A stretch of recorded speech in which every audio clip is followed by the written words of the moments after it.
이야기를 하게 돼서 이거 비교돼서 저로선 불리한 것 같습니다. 저 조금 차분한 이야기를 좀 해야 되겠습니다.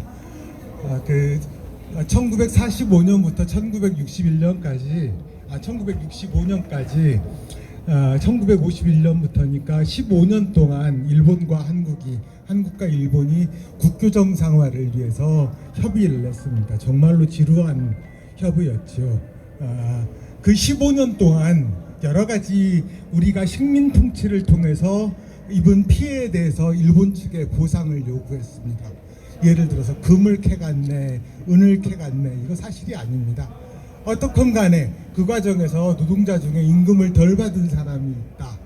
그 돈 내놔라. 일본이 당연히 주겠다 했습니다. 그랬더니 군인으로 가서 죽은 사람에 대해서는 보상해야 되지 않느냐 하겠다 했습니다. 이 모든 것, 한국이 요구한 모든 것이 일본에 의해서 수용되었습니다. 그것이 무상 3억 달러, 유상 2억 달러, 상업차관 3억 달러였습니다. 그런데 그 과정에서 15년 동안 단 한 번도 일본군 위안부 문제가 제기된 적은 단 한 번도 없습니다. 그리고 1965년에 계엄령이 내리고 위수령이 떨어질 만큼 야당과 지식인과 학생, 언론인이 한일 합의 비굴하다, 그 돈에 또다시 나라를 팔아먹을 거냐고 욕을 할 때도 그 지식인들, 언론, 야당 인사들 중에 누구도 위안부 문제를 제기한 사람이 없었습니다. 그렇다고 해서 위안부를 몰랐던 건 아닙니다. 1965년 이후에 1945년부터 1990년까지 소설, 영화 많이 나왔습니다. 단지 어떻게 나왔느냐? 매춘부라고 나왔습니다. 그냥 전쟁 이전에는 서울 한복판에 있던 매춘업소가 전쟁이 생기니까 그쪽에 옮겨진 것, 그래서 군인들이 돈 내고 이용하는 것, 참 여자들이 용감하게 돈을 위해서 여기까지 진출했구나, 이렇게 받아들여졌던 겁니다. 다시 말해서 한일협정을 할 때도, 그리고 1990년까지 사람들은, 다시 말해서 아직 1939년부터 1945년까지 그 전쟁통을 경험했던 사람들은 위안부 문제를 그저 그런 문제, 지금의 성매매업, 매춘업과 마찬가지 문제로 보았다는 겁니다. 그걸 갑자기 일본에서 먼저 어느 날 문제로 삼았습니다. 요시다 세이지라는 사람이 1987년에 나의 전쟁 범죄, 조선인 강제 연행이라는 책을 써서 자기 자신이 1944년에 제주도에 가서 자기 스스로 자기가 지휘를 해서 2천여 명의 조선 처녀들을 일본 군인들을 동원해서 강제로 노예 사냥하듯이 위안부 사냥을 해서 위안부로 보냈다고 거짓말을 한 겁니다. 일본 사람들이 신났어요. 그 책이 베스트셀러가 되었습니다. 그때 전에 없던 위안부 사냥, 위안부가 강제로 끌려갔다, 요즘 우리말로 위안부 강제 연행이라고 하는 이야기가 처음 나온 겁니다.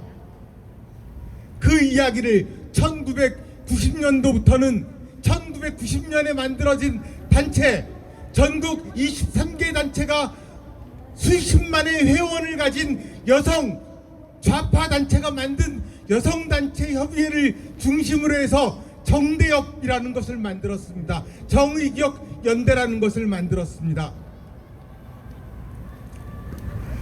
그런데 조선인 여성의 강제연행이라고 하는 것은 결국에는 거짓말로 드러났습니다. 요시다 세이지의 아들이 자기 아버지가 거짓말을 했다고 자백했고 사죄했고, 그 요시다 세이지 주장을 실은 아사히 신문은 국민들에게 사과하고 그 14개의 기사를 모두 취소하고, 그 덕분에 200만의 회원이 유료 독자가 날아갔습니다. 이렇게 강제 연행되었다는 거짓말과 함께 우리가 저 뒤에 보고 있는 소녀상이 있죠. 우리가 왜 위안부 문제에 대해서 대한민국 사람들이 화나게 되었습니까? 어린 소녀를 강제로 연행해 갔다, 강제로 연행해 가서 성노예로 삼았다, 이런 이야기 아닙니까? 그런데 그 소녀라는 이야기는 어떻게 나왔습니까? 1991년에 하나의 거짓말에서 나왔습니다. 한국일보 하나의 신문에서 그 당시에는 노동을 하는 정신대와 위안부를 혼동했습니다.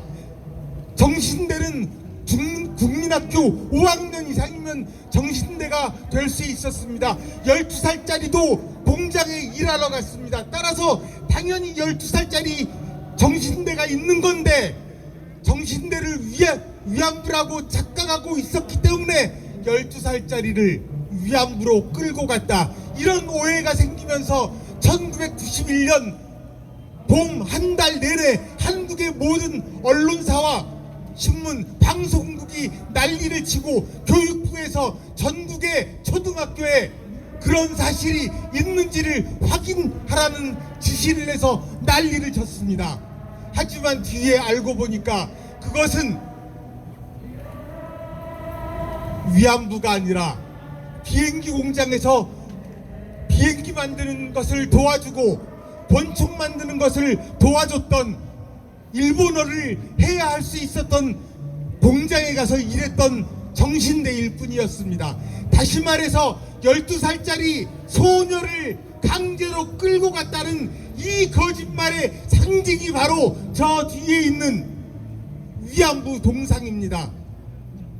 이러니 우리가 저 동상을 설치하라고 요구해야 되겠습니까? 말아야 되겠습니까? 그런 거짓말, 첫째, 강제 연행되었다는 거짓말, 윤미향을 비롯한 정대협은 그것이 거짓말이라는 걸 이미 알고 있었습니다. 그런데도 국민들에게 그 사실을 알리지 않고 오히려 강제 연행설을 조장했습니다. 소녀가 아니었다는 것도 1992년이면 이미 알게 되었습니다. 하지만 소녀가 아니었다고 자신들의 과거 주장을 번복하지 않았습니다. 자신의 이름을 정신대 대책협의회라는 이름을 25년 동안 고집하면서 위안부는 소녀였다, 소녀를 끌고 갔다고 국민들을 상대로 사기를 치고 국제적으로 사기를 친 겁니다.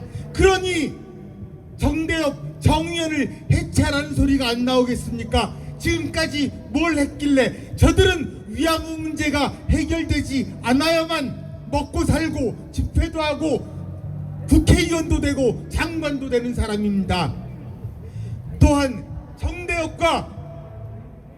정대협이 정의연이 모여서 저 가짜 흉물스러운 가짜 동상 앞에서 매주 수요일날 국민들을 상대로 사기를 치고 있는 것이 30년입니다. 저 짓거리 우리가 그만두게 합시다. 이 추운 날 우리가 이렇게 서 있는 건 언젠가 저 집회가 중단되고 언젠가 포크레인으로 저 흉물스러운 역사 왜곡 동상을 밀어버릴 날까지 우리는 싸워야 되는 겁니다.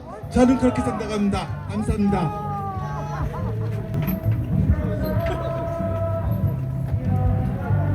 내가